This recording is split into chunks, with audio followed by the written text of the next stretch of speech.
প্রথমে আমরা শিখব ক্লোজ।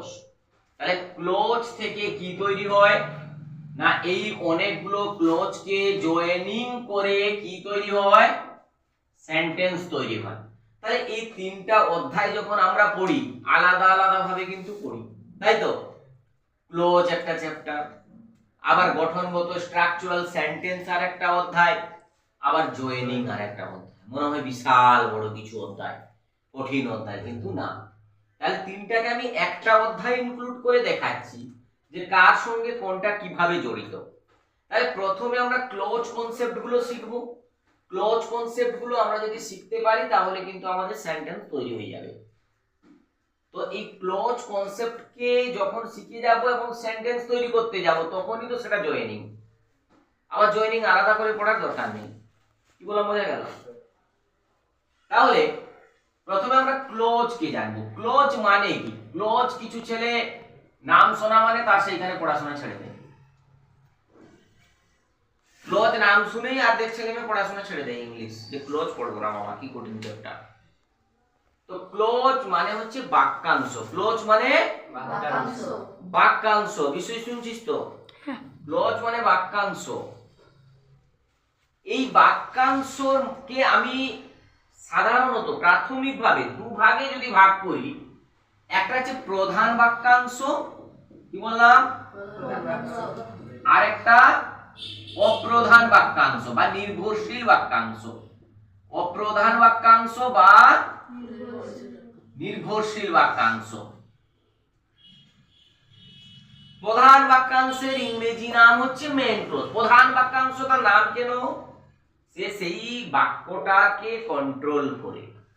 বাড়ির প্রধান, বাড়ির মেন সদস্য যেরকম পুরো বাড়িটার খরচ, অসুখ বিসুখ, পোশাক আশাক বিপদ সবকিছু কন্ট্রোল করে, এই প্রধান বাক্যাংশ পুরো বাক্যটাকে কন্ট্রোল করে।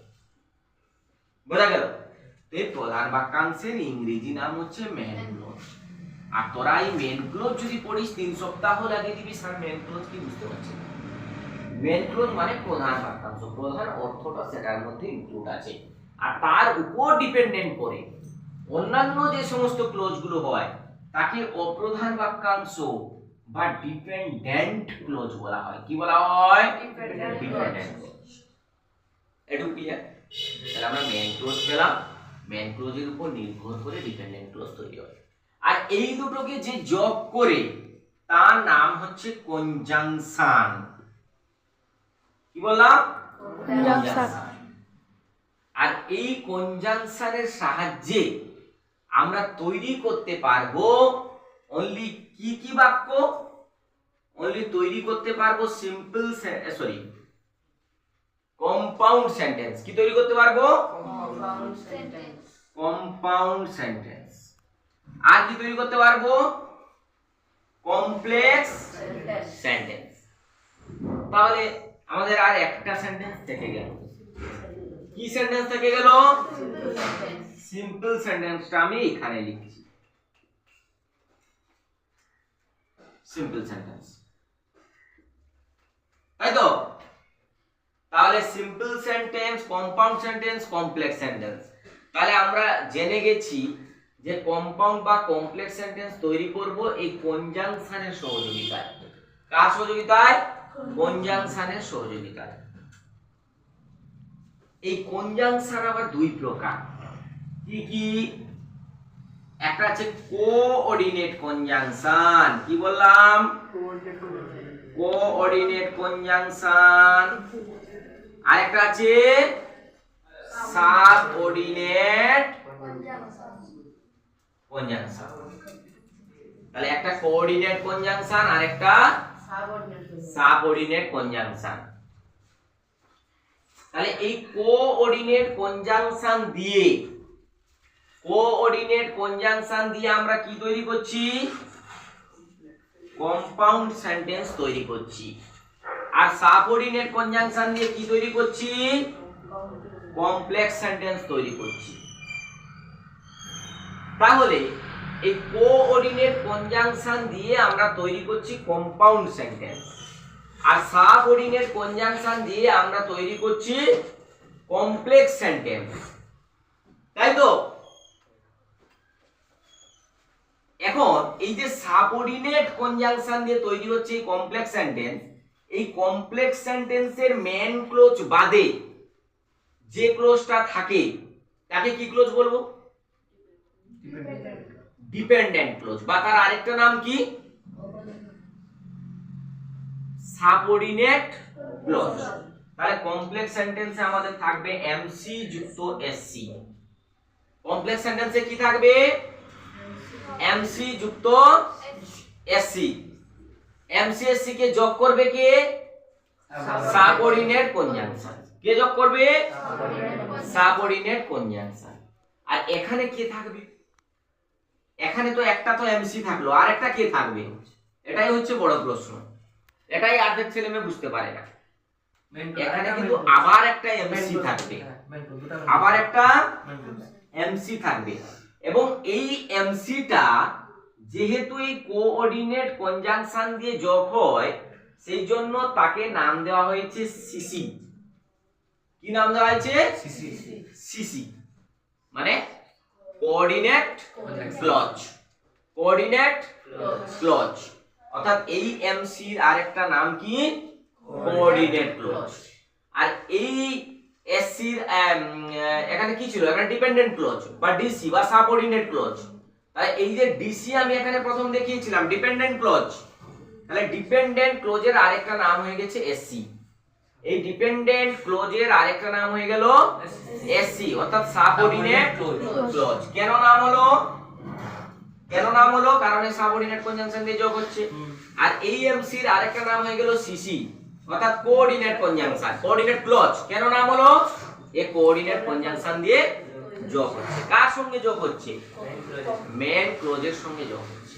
তাহলে মেন ক্লজ কিন্তু এখানেও আছে, মেন ক্লজ এখানেও আছে। কি বলা বোঝা গেল?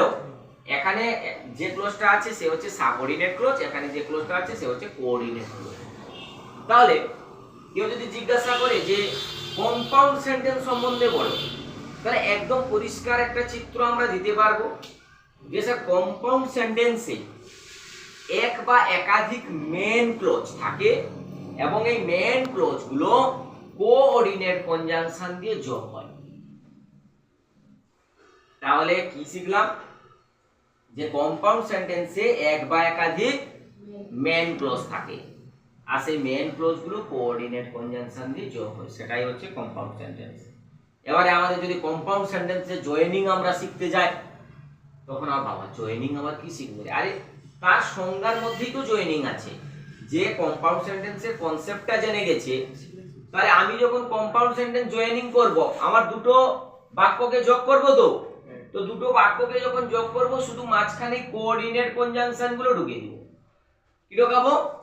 কোঅর্ডিনেট কনজাংশন গুলো। এই কোঅর্ডিনেট কনজাংশন গুলো কি কি? and, or, but, otherwise, R so, for এগুলো ব্যবহার করা হয়। and so যেটা বলা হয়, তো এইগুলো হচ্ছে কোঅর্ডিনেট কনজাংশন। এই না হাতে গোনা কয়েকটা আছে। আর সাবঅর্ডিনেট কনজাংশন যত ডব্লিউএইচ ওয়ার্ড আছে সবগুলো সাবঅর্ডিনেট কনজাংশন। এবং if, whether, তারপর তো till, until, if, though, although, after, before, since, as, hence অনেকগুলো লেখানো আছে। তো এইগুলো সব হচ্ছে সাবঅর্ডিনেট কনজাংশন। কি বলা বোঝা গেল? তাহলে সাবঅর্ডিনেট কনজাংশন দিয়ে আমরা কমপ্লেক্স সেন্টেন্স তৈরি করব। তাহলে যখনই আমাকে কমপ্লেক্স সেন্টেন্স তৈরি করতে বলবে, তখন আমরা সাবঅর্ডিনেট কনজাংশনের সাহায্য নেব। এবারে এই কমপ্লেক্স সেন্টেন্সে জয়েনিংটা একটু আর কিছু কনসেপ্ট জানতে হবে।